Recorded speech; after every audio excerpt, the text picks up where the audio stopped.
Sex ed teachers of Reddit, what was the one most disturbing question or class you've ever taught? I was one of the students. We had a break and our teacher, Mr. R, was very well liked by the students. This one kid in the class, who we wondered why he wasn't in special needs class. Not trying to be mean, but it was a known fact he didn't have all the gears working properly up in the noggin. For example, his classroom is down the hall from mine, and would casually walk past our classroom with his pants around his ankles, and it was a gamble whether he'd have underwear on, and not seeing anything wrong anyways. So he came back from the bathroom with his pants on, thankfully, and comes to listen to Mr. R's story. He then asks a question and locks eyes with Mr. R while he has both his hands visibly grasping his crotch. I have never heard a person yell, "Get your hands out of your pants," while you speak with me like that before. Being a class full of preteen boys, you can bet we were crying on the floor from laughter. Not disturbing, but considering he tried to blackmail a girl for sex, I'd put it there. Former friend of mine blurted out he'd need a bigger condom when the sex ed teacher told us the school nurse gives out free condoms for everyone. Teacher proceeds to show the condom to everyone and blow it, making a rather large balloon, then gave it to former friend. Former friend was just a furious crimson when everyone laughed at him.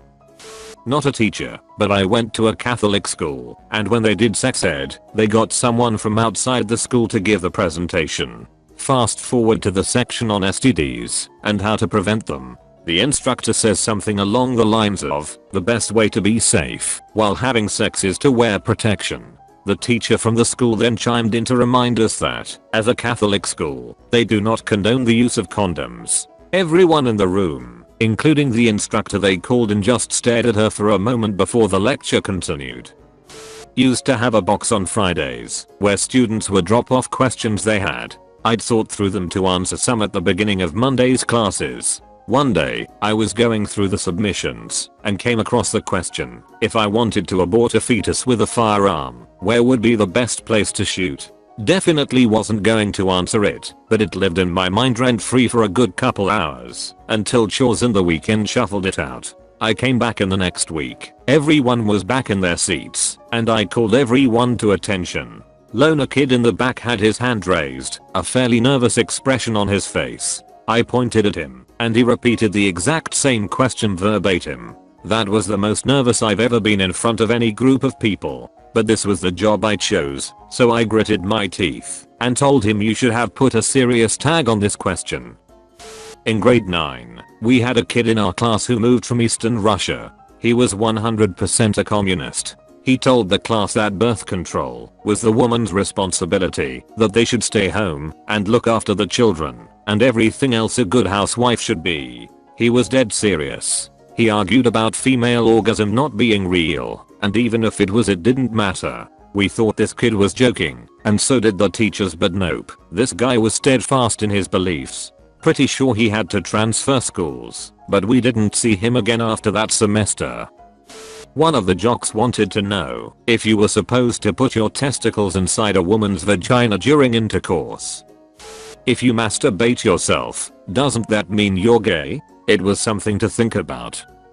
In sex ed during high school, the class was being given in the theater, with the gym teacher providing instruction at the front of the auditorium and us all spread out in the seats. The teacher was obviously less comfortable doing this from her normal physical education activities. After most of the class was over, the teacher asked if there were any questions, and there were 3 to 4 normal questions. Then one girl asked if I give a guy a blowjob and keep it in my mouth, and then I pass it to his mouth, and he spits it back inside me, can I get pregnant? The teacher just sort of stared, and the girl squirmed a bit. I can't for the life of me remember if people laughed, or we were just all so dumbstruck by this whole sequence. After a while, I think the teacher stammered out a response, but I honestly forget what it was. But I will never forget the question.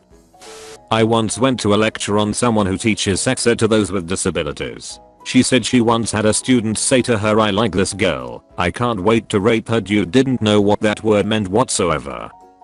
Less disturbing and more naive, an 8th grader stayed after her health class to talk to the teacher as I was coming into the room to teach my next section. I overheard her explain that the teacher had said if a girl's period is late, She should take a pregnancy test. But did she need to do that if she'd never had sex? The teacher, thinking perhaps there'd been some contact other than intercourse that had the girl worried, asked how long it had been since her last period, to which she said she hadn't had her first one yet. So, a virgin who hasn't started menstruating thought she could be pregnant because her first period hadn't arrived by age 13. Not a teacher. I was in college intro to psych, and one of my classmates asked our GTA why humans couldn't have sex with animals in front of all of us. The GTA turned red and said it was for several reasons and she'd speak with her after class. The student kept prodding and asking the same thing different ways. The GTA finally dismissed class. That girl never came back to class, and she wasn't joking around. She seriously didn't understand it. My husband was the teacher. He was new, fresh out of college, teaching in an all-boys, $20,000 a year school. It was the ask anything, no judgment part of the lesson, and an 8th grade boy asked him, "Does pussy from different girls taste different?" And my then 24-year-old husband said, "Yeah, for sure. Like if she smokes or something, you can taste it. Vegetarian girls taste the best." OMG. He does not work there anymore, obviously. Thankfully in the last 20 years, he's become an awesome educator. He's a little less green now and would totally hold that train of conversation now. We had a female teacher, and as she was showing us how to put a condom on this rubber dick, my friend asks if she won't show us how to do it with the mouth. You could tell she had tried to prepare for this moment, yet she somewhat awkwardly replied, "Hey, I think I'll leave that to your SO. And what if he doesn't know how to do it either?" You could just see her die inside. She went through the rest of her material as fast as she could, and the rest of the lesson was very awkward. Not a teacher, just a horrified bystander to this horrific question, asked completely seriously by a classmate in 9th grade. During the condom chapter she raised her hand and asked if in emergency situations, tinfoil could be used as a condom. There was no sound from anywhere in the room. Not even from the teacher. We all just stared at her until she turned beet red and shrunk back in her seat. Not a teacher, and not even in sex ed class, but in 6th grade, I had 2 friends tell me they heard from their sisters that your first period goes like this. Instead of having different symptoms at once, acne, cramps, etc., you went through a bunch of stages. Like, first you'd get just cramps for a week, then just acne, and so on with each symptom. And when you got through all of them, then you'd be ready for your first period. Oh, and when you got your first period it hurt just as much as having a baby, cause you have to push out all the blood since it's never happened before. Yeah, luckily I did the smart thing and asked my mom if that was true. Thank God first periods are not the scary as hell way my friends' sisters put in their imagination. I got my first period in my undies in the locker room because I had no symptoms and no idea I'd started until it was already happening. I wasn't even startled by it like I thought I'd be. The first thing I thought was, oh thank God, now I know for sure none of that stuff I heard is true. In that way I was actually pretty lucky. I hope my health teacher from high school isn't on here. So here it goes. I was a freshman in high school. These kids were talking about queefing. I started laughing and then asking what that is, and my health teacher starts laughing and saying, "You really don't know what that is?" So I told him I never heard the word, so he kind of sighed and goes, "Well, I'm teaching sex ed, so I can get away with this," and goes on to tell me the exact definition, and I was even more confused. God bless sex ed teachers, because that must have been awkward for Mr. Rowe.